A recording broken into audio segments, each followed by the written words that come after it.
This isn't a hobby club, it's serious business. Eleanor Sterling's voice sliced through the silence of the boardroom like a razor blade.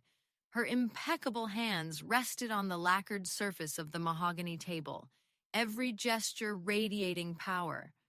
We need a strategist who understands the laws of the corporate jungle, not a techie tinkering with microchips. I sat across from her, trying to maintain composure, though my hands trembled betrayingly. 6 years of painstaking research, sleepless nights in the lab, breakthrough after breakthrough, all for Sterling Technologies, and this was the culmination. "Mom," Charles, my husband, sitting next to me, began, but Eleanor cut him off with a furious glare. "No, Charles, the matter is closed," she snapped. "The board supports me. Abigail's research may have been a fun pastime when we were a small firm, but we have an IPO in 6 months. We need a leader, not a scientist who thinks she's a manager." My name is Abigail Hayes Sterling, and at 32, I was on the verge of being exiled from the company I helped create. However, Eleanor never acknowledged my role in its success. I was just the girl who dared to marry her beloved son, an outsider in this sterile world of corporate elite. "The product launch timeline is critical," Eleanor purred, and there wasn't a trace of sincerity in her voice. "We need someone with solid experience to see it through. Beatrice will head the R&D department, effective immediately." Beatrice Lancaster, Eleanor's goddaughter, sat at the end of the table, failing to hide a triumphant smirk. Since she arrived at the company 3 months ago, armed with an MBA from Harvard Business School and Eleanor's blessing, she had made no secret of her ambition for my position. I glanced at the papers in front of me. The handover agreement. They expected me to sign it.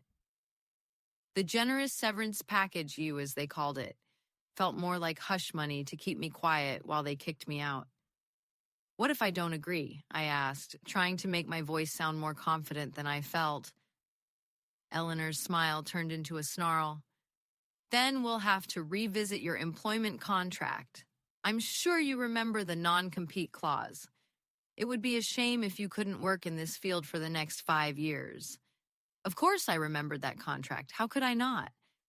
I had drafted it myself, naively believing I was protecting our shared home, our company, our family. "Mom, can't we discuss the details?" Charles, sitting next to me, shifted uncomfortably. "Abigail's work. It's been invaluable to—" "Enough, Charles." Eleanor's voice cut through like a blade. "There's no room for sentiment here. This is business. The board has already made its decision."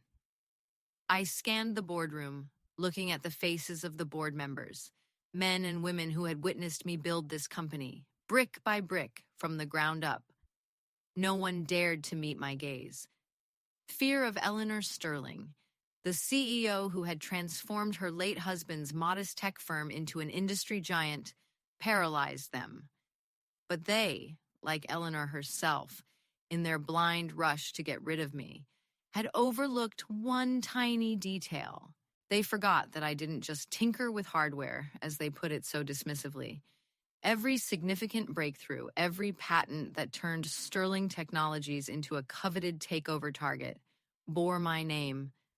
Not the company name, but my own. But I would hold on to that trump card for now. Let them think they had won. With trembling hands gathering the papers, I tried to keep my voice calm. "I'll need time to discuss these documents with a lawyer." Eleanor waved her hand dismissively. "Take all the time you need, but by the end of the day, there shouldn't be a trace of your presence here. Beatrice needs to start immediately." I nodded, afraid my voice would betray me. As I reached the door, I heard Beatrice's oily voice. "Don't worry, Abigail. I'll take good care of your projects." I said nothing. Let them revel in their victory. Let them see me as just another victim of the corporate meat grinder, pushed aside for a protege with better connections and a prestigious degree. They have no idea what's coming. Riding the elevator, I felt numb, 6 years of my life flashed before my eyes. Sleepless nights over prototypes, breakthroughs, victorious shouts after closing major deals. This is where I met Charles. We were both graduates, full of youthful idealism and the belief that we would change the world. He was so different then, I remember. The Charles I fell head over heels in love with. He would have stood up for me, wouldn't have let this injustice happen. But that Charles, he seemed to have vanished. Somewhere between the wedding march and his appointment as CFO, he was like a different person. His mother's influence, like a poison, was slowly but surely destroying his will. Arriving at my office, soon to be my former office, I saw stacked boxes by the door. They couldn't even wait for my consent. Typical Eleanor, always confident in her victory. With a bitter smile, I sank into my chair, running my fingers over the smooth desktop one last time. This wasn't how I imagined this day. I always thought I would leave triumphantly on my own terms. Maybe start my own company, take on a new exciting challenge. Instead, I'm simply being kicked out at the behest of a woman who never accepted me, who saw me as nothing more than an annoying obstacle, some upstart scientist who had bewitched her precious son. The computer beeped, signaling a new email. From whom else? Of course, from Eleanor. Human Resources will provide you with the necessary assistance in processing your termination. Please leave all company-owned materials here. Your personal belongings will be sent to you after a security check. Sincerely, Eleanor Sterling, CEO of Sterling Technologies. I couldn't help but smirk. Eleanor naively believed she was in complete control of the situation. She was probably already drafting a glowing press release about Beatrice's triumphant promotion, embellishing it with tales of new, inspiring leadership and dizzying prospects. Opening the desk drawer, I felt for a small USB drive, the existence of which Eleanor was unaware. This tiny device contained everything I needed: copies of my patent applications, emails irrefutably proving my authorship of key technologies, and meticulously collected documentation for each of my breakthroughs, confirming my exclusive rights. Eleanor, blinded by her desire to get rid of me, overlooked one crucial detail. I never assigned my patents to Sterling Technologies. A predatory smile touched my lips. The game was just beginning. They had a license to my technology, that was a fact, but all intellectual property rights remained with me. I hurriedly slipped the flash drive into my pocket as there was a knock at the door. Charles stood on the threshold, looking disheveled and pathetic in his impeccable suit. "Abigail," he whispered, calling me by that nickname for the first time in months.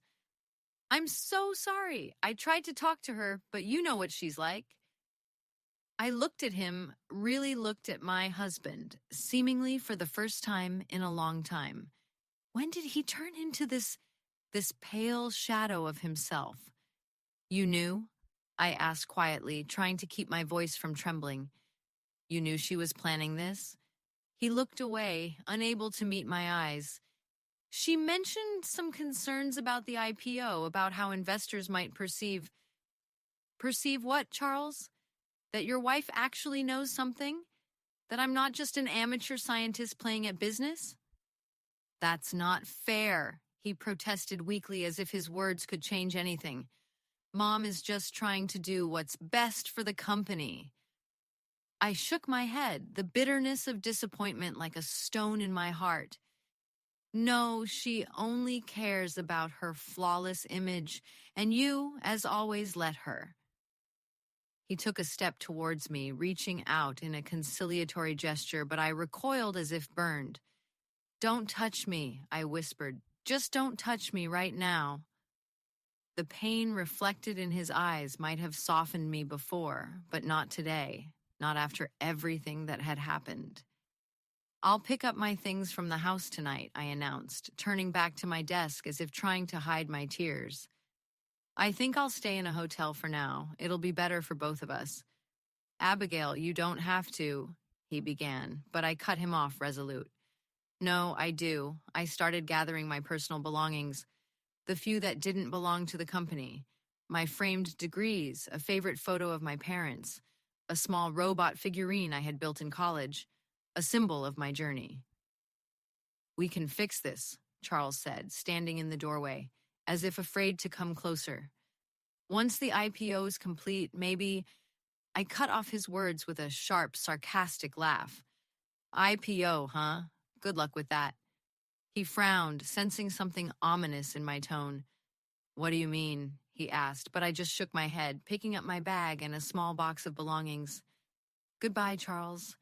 And tell your dear mother that my lawyer will be reviewing all these documents carefully. He grabbed my arm as I passed. Abigail, wait! What are you planning? I gently freed my hand, looking him in the eyes one last time. You know what your mother likes to say.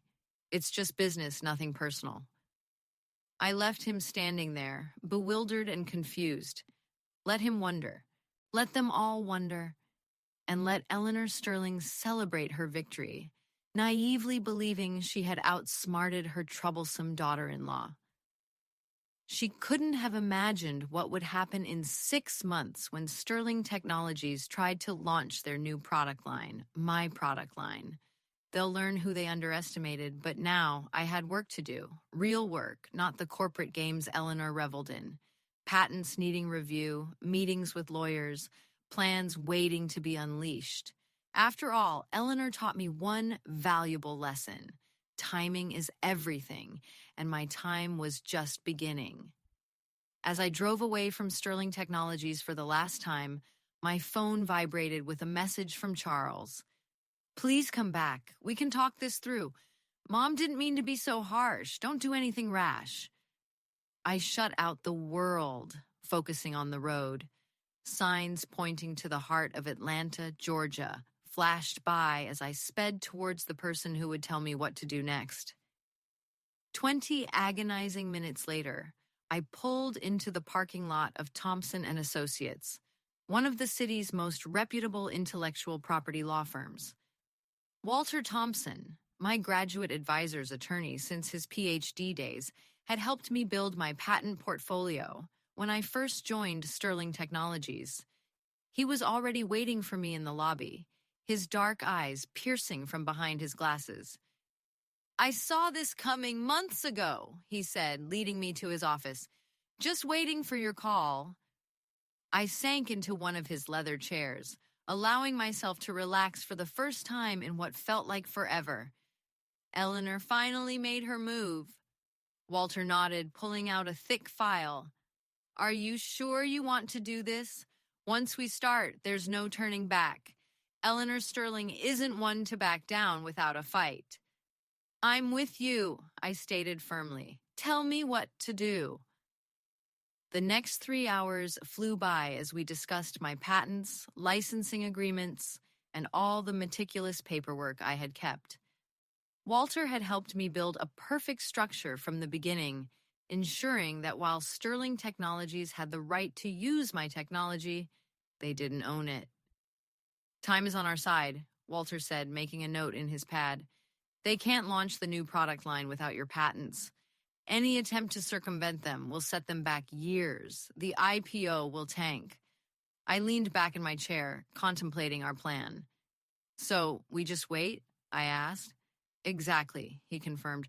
Let them announce the launch, let them start the IPO process, and then we show them who they're dealing with. Walking out of Walter's office, I felt an incredible lightness I hadn't felt in months. Eleanor thought she had cornered me, but she had actually given me exactly what I needed. The freedom to make my next move without her constant control. A faint but anticipatory smile played at the corners of my lips. My phone buzzed annoyingly, like a persistent fly. Another message from Charles. Mom's wondering if you even looked at the papers. Please don't make this harder than it has to be. I smirked, picturing those papers resting peacefully at the bottom of my bag. Eleanor's carefully crafted severance agreement designed to silence me and make me play by her rules. "Tell her I'll have an answer soon," I typed, relishing the moment. Oh yes, I would have an answer for Eleanor Sterling, but not the one she expected. The following weeks passed in a whirlwind. I rented a small but stylish apartment in the heart of the city and threw myself into preparing for my triumph. I spent my days in meetings with lawyers, investors, and potential partners, and my nights poring over research identifying the key technologies necessary to bring Sterling down. Eleanor, meanwhile, wasted no time announcing my departure. The press release was cookie-cutter perfect, exactly as I had predicted. Sterling Technologies is pleased to announce the appointment of Beatrice Lancaster as the new head of research and development. Beatrice will lead the innovation initiative, ushering in a new era of growth for the company. The article practically sang Eleanor's praises for Beatrice, extolling her fresh perspective and uncanny business acumen. My name wasn't even mentioned, as if my 6 years of work had never existed.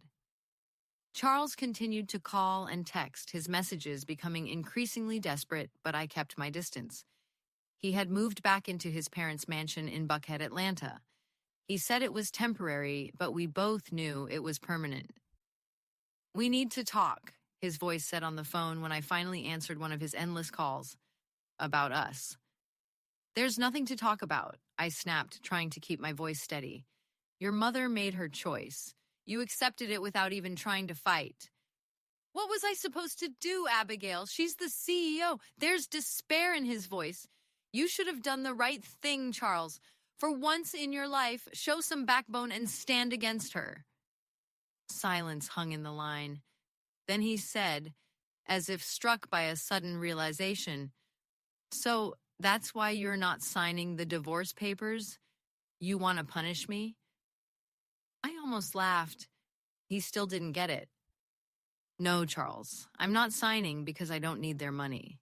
Soon they'll need something from me, and it will be far more valuable than their pathetic millions." "What are you talking about, Abigail? You're starting to sound like your mother." His voice dripped with disapproval. "Maybe she taught me more than you think," I retorted, feeling a cold fire ignite within me. I ended the call, not giving him a chance to reply. Let him suffer. Let him wonder what I was planning. He would find out soon enough. Exactly 3 months after my humiliating exile from Sterling Technologies, the storm broke. Eleanor, in all her arrogant glory, had summoned the press, analysts, and the most influential investors to a lavish presentation at the company headquarters. I watched the live stream from Walter's office, an icy smile playing on my lips. Eleanor walked onto the stage in her signature power suit, exuding confidence and superiority. "Ladies and gentlemen," she began, her voice clear and commanding, "today we are opening a new chapter in the history of Sterling Technologies.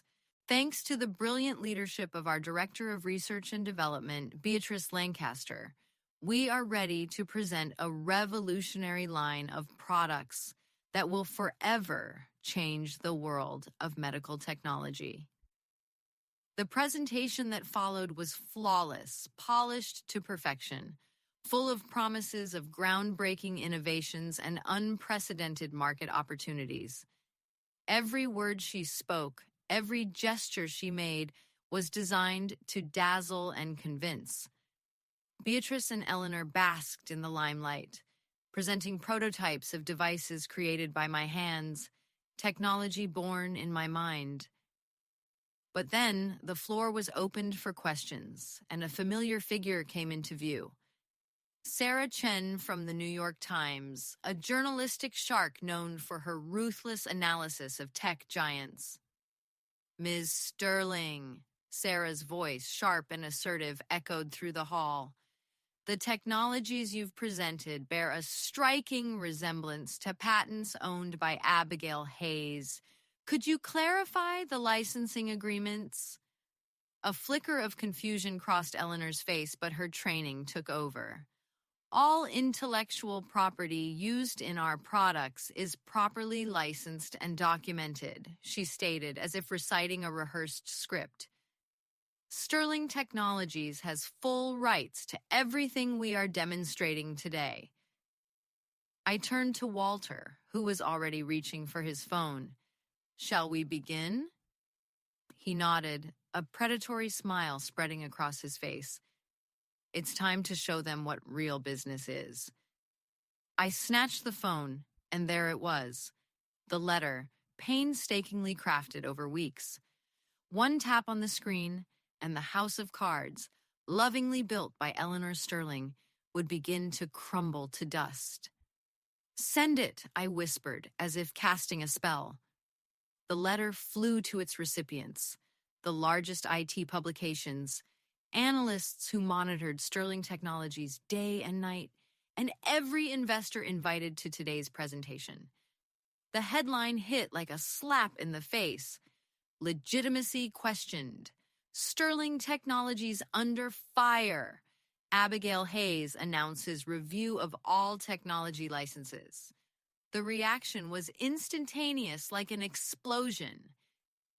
In the live stream, I watched phones buzz to life like a swarm of angry bees.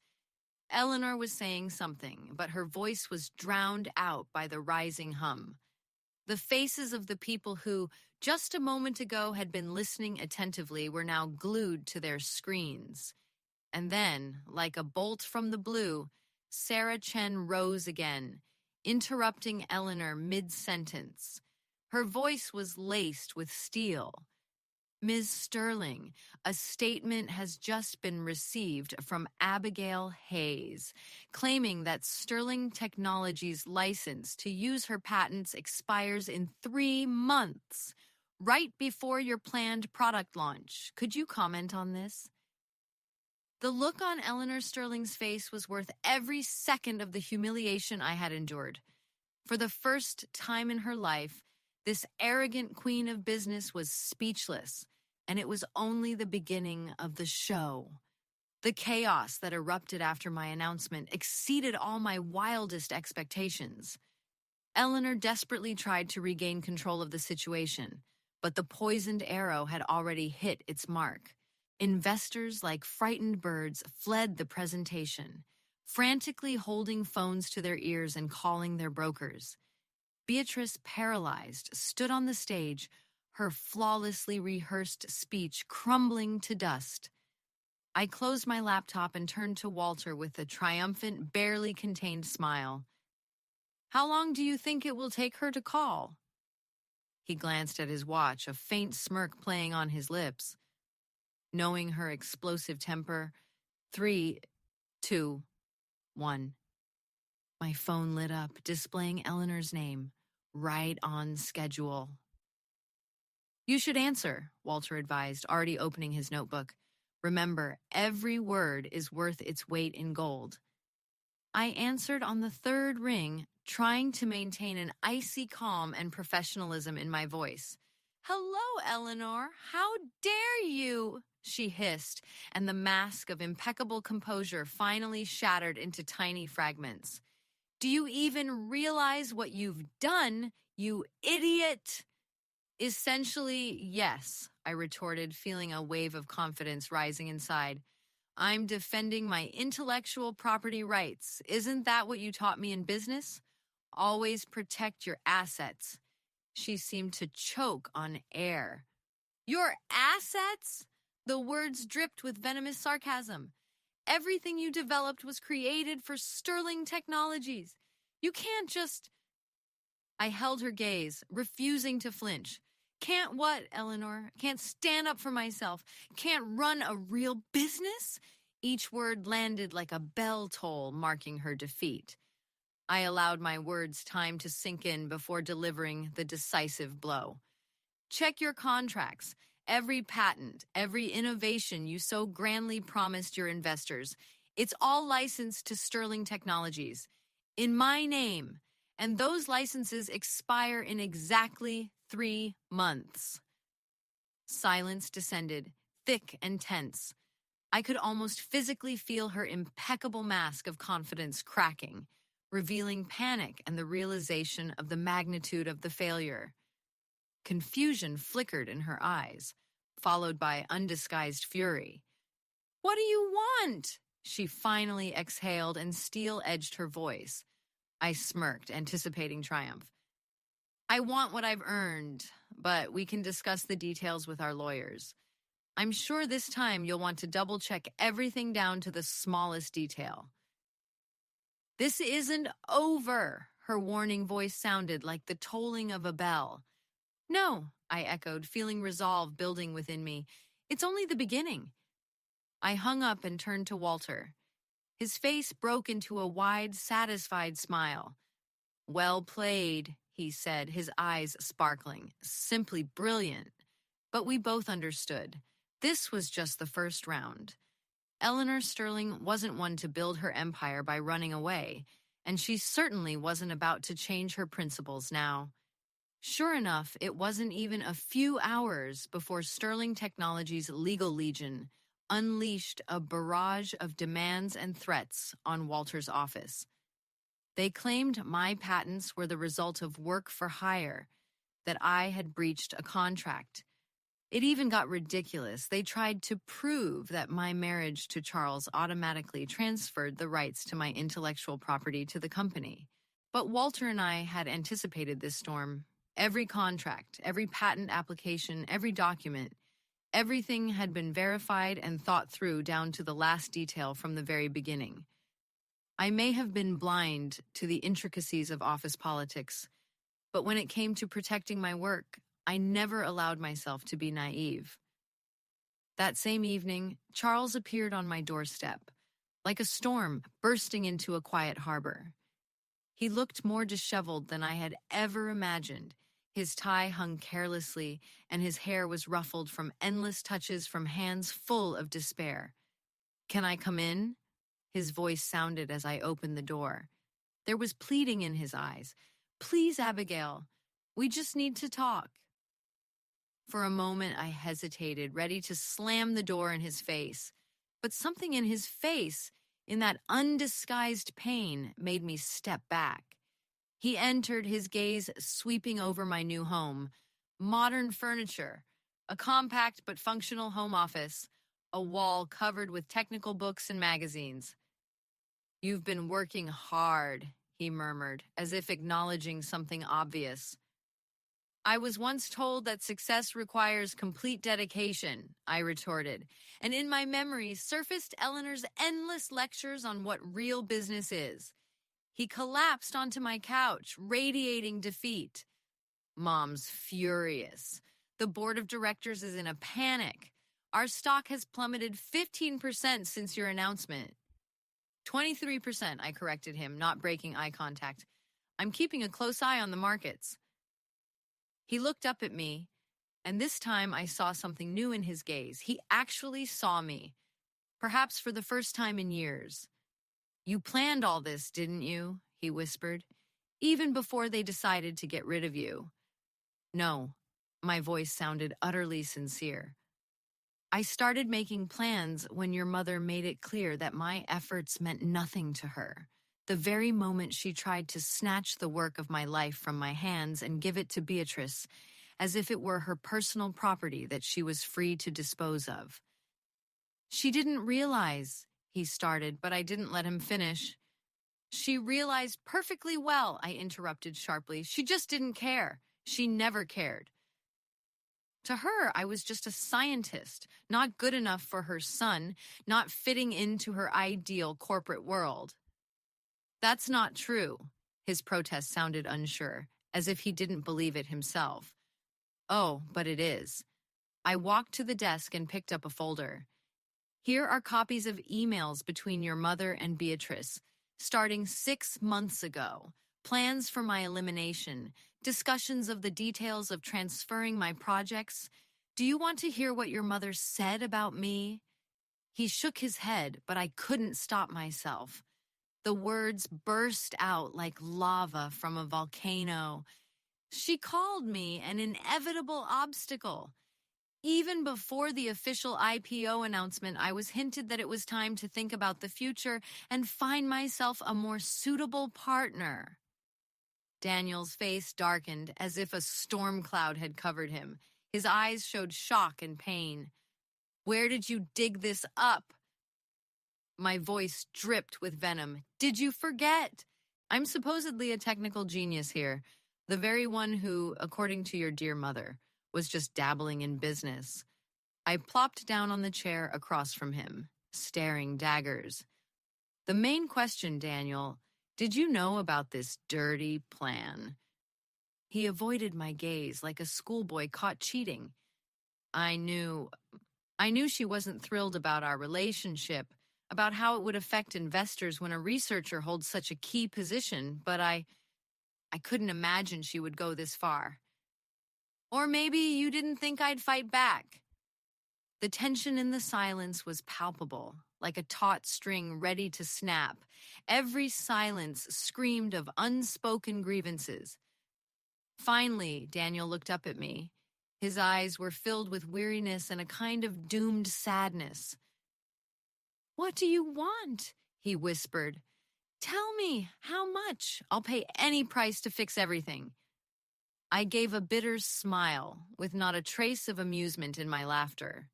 "Fix? You still don't get it, Daniel. It's not about money, damn it. It's about respect, about recognizing what I created. What price are you willing to pay for that?" He lowered his head. "Mom will never agree to give you your position back," he mumbled. "You know what she's like." I stood up abruptly, looking at him with disgust.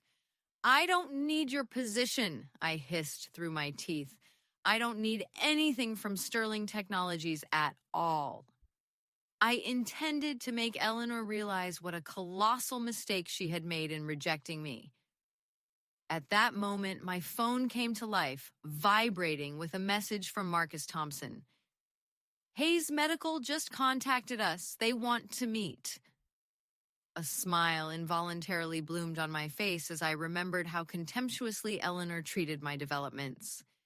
Hayes Medical, an industry giant, Sterling Technologies' sworn enemy, had been trying unsuccessfully for years to break into our niche. "You should go," I tossed to Daniel, heading for the exit. "I need to prepare for the meeting." He rose as if in slow motion, his face expressing bewilderment, even in that impeccable custom-made suit. "Abigail, please don't do this." His voice was filled with desperate pleading. "Don't ruin everything we've built." I stopped, turned to him, and said quietly, "I'm not destroying anything. I'm building something new. Mine." Leaving him in confusion, I headed to my desk and opened the presentation. Hayes Medical was just the first swallow. Without the suffocating restrictions of Sterling Technologies, without Eleanor's constant interference, I could finally unleash my ideas, explore all the directions I had been forced to put on the back burner for years. And that was just the beginning. The following weeks flew by in a whirlwind of meetings, intense negotiations and legal battles. Eleanor, like a true strategist, used her entire arsenal of dirty tricks to regain lost influence. Her PR people worked day and night, trumpeting about treacherous corporate espionage and betrayal. She didn't shy away from pressuring our common partners, trying to erase me from the business environment. It got to the point where she tried to freeze my personal accounts, absurdly claiming that they were somehow connected to Sterling Technologies' assets. But for every attack, I responded with a double blow. The patents were perfectly executed, the documentation left no doubt, and the market was hungry for innovation. While Sterling Technologies' shares plummeted, my own prospects soared. Hayes Medical not only wanted to license my developments, they offered to finance my further research, providing complete creative freedom and a substantial stake in the equity. "They're offering you a seat on the board of directors," Walter announced solemnly during our next strategy session. His eyes gleamed with anticipation. Eleanor is going to be furious when she finds out, he added, unable to hide his gloating smile. My gaze was skimming over the report when the phone vibrated, displaying a painfully familiar name, Beatrice Lancaster. Answer it? I tossed to Walter without looking up from the screen. He shrugged with a barely perceptible smirk. Might be fun. Taking the bait, I tried to put as much indifference as possible into my voice. Beatrice, hello. Abigail. Her voice didn't have a trace of her former self-confidence. Only undisguised anxiety could be heard, not at all the arrogant lady who so impudently seized my office. I need to talk to you urgently, in person. It's very important. The thought of refusing flashed through my head, but curiosity got the better of me. Tomorrow, at 10, the Varsity Cafe on Peachtree Street. Don't be late. The next morning, Beatrice was already waiting for me at the Varsity. Her fingers were nervously fidgeting with a coffee cup. The designer suit, usually impeccable, was slightly crumpled, betraying inner tension. Thank you for coming, she said, as soon as I sat down opposite her. I understand you probably hate me. Hate has nothing to do with it, Beatrice, I cut her off. You're just a pawn in Eleanor's game. She flinched as if struck, but gathering her courage, continued. It's about Eleanor that I wanted to talk to you about what's really going on at Sterling Technologies. Over the next hour, Beatrice revealed a story that made my blood run cold, confirming my worst fears and adding new chilling details. Eleanor didn't just want to take my place. She had been systematically destroying my work for years, like a parasite, appropriating my ideas and innovations, doing everything to keep me in the shadows. She has a dossier, Beatrice whispered, her voice trembling with fear. A whole mountain of documents that she collected trying to prove that the patents should belong to the company. She plans to drag you through the courts, exhaust you until you are forced to sell her everything. I smirked, remembering my carefully prepared records, every detail, every draft. Let her try, I threw out, feeling the anger boiling inside. You don't understand, Beatrice insisted, her eyes burning with anxiety. She's desperate. The IPO is collapsing, investors are fleeing, and Thompson Medical has just announced a partnership with you. She's talking about criminal charges, about fraud. I squinted, carefully studying her face. Is that why you're here? To warn me or to save your own skin?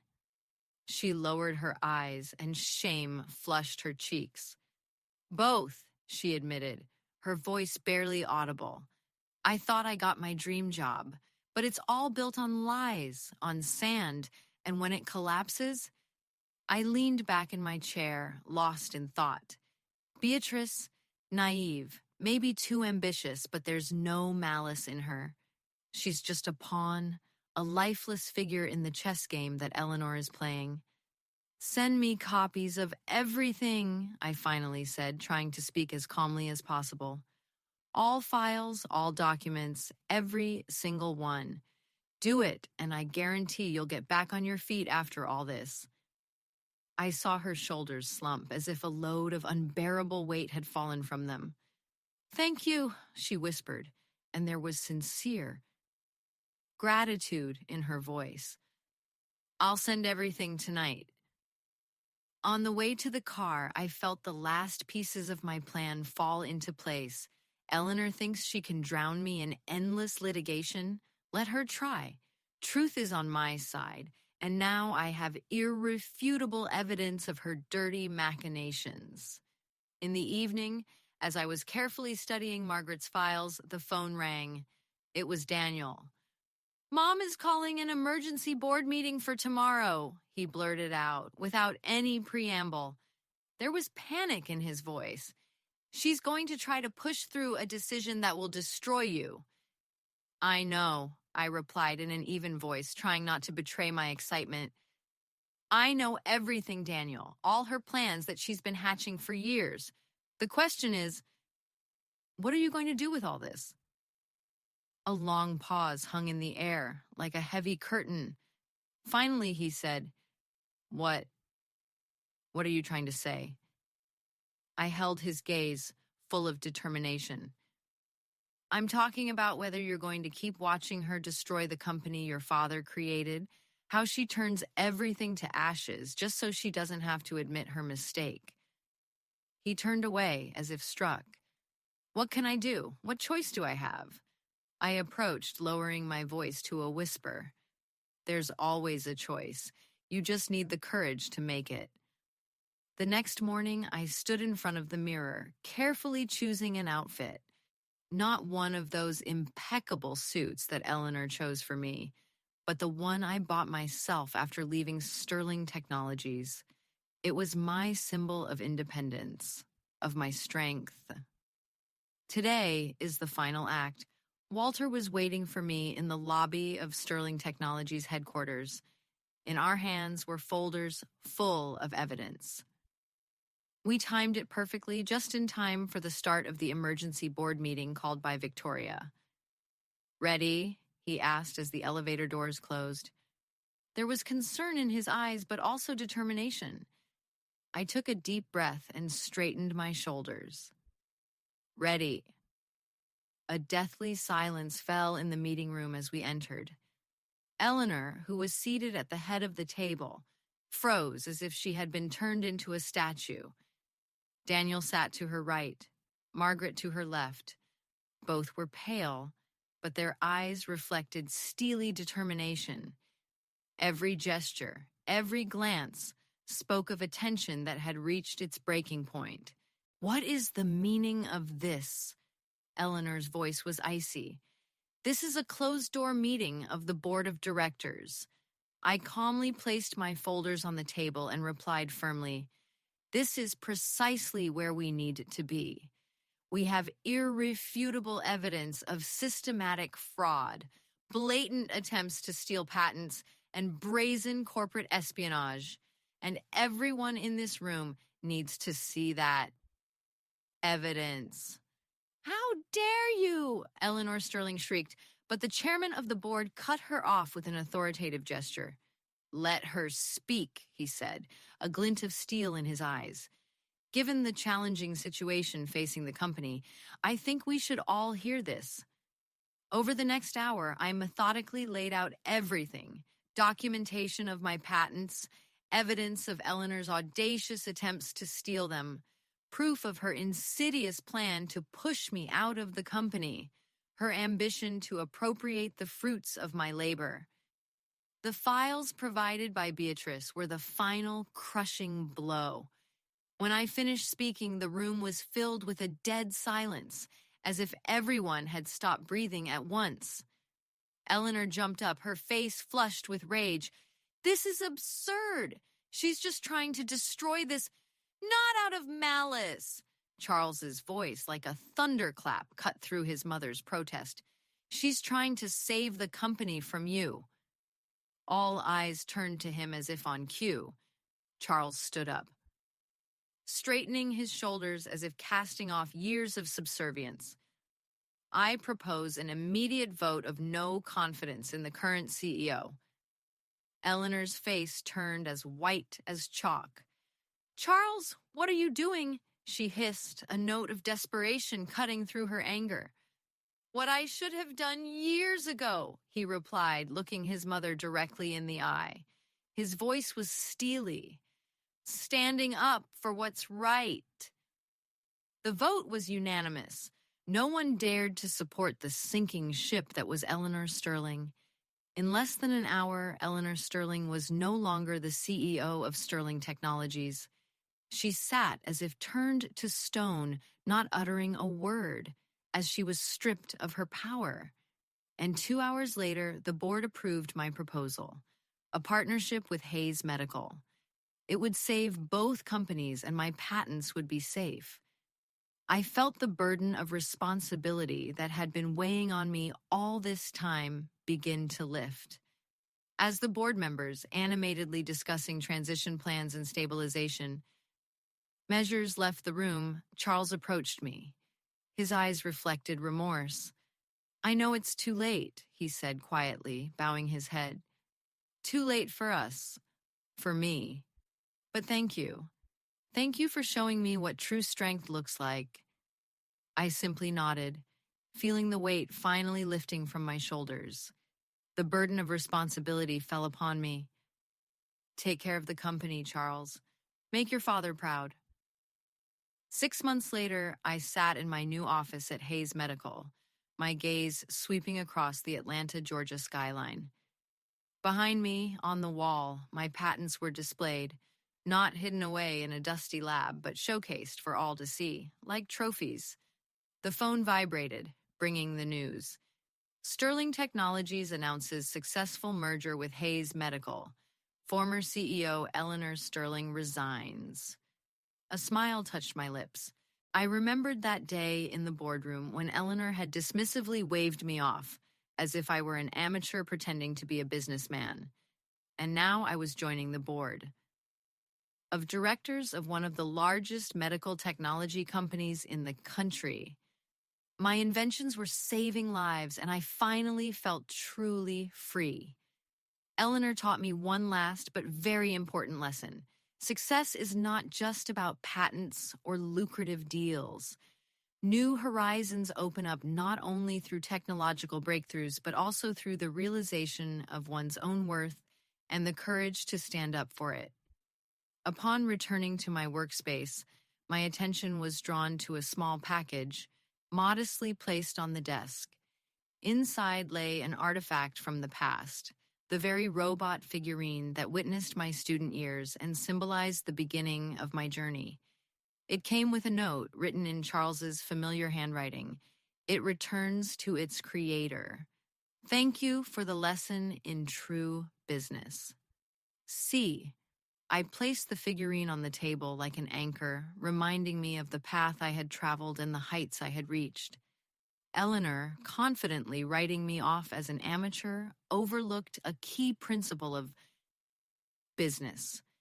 Never underestimate a woman who has nothing to lose and who is determined to prove herself right. In her eyes, I saw only a shadow of past triumphs, and in mine, the flame of unwavering confidence.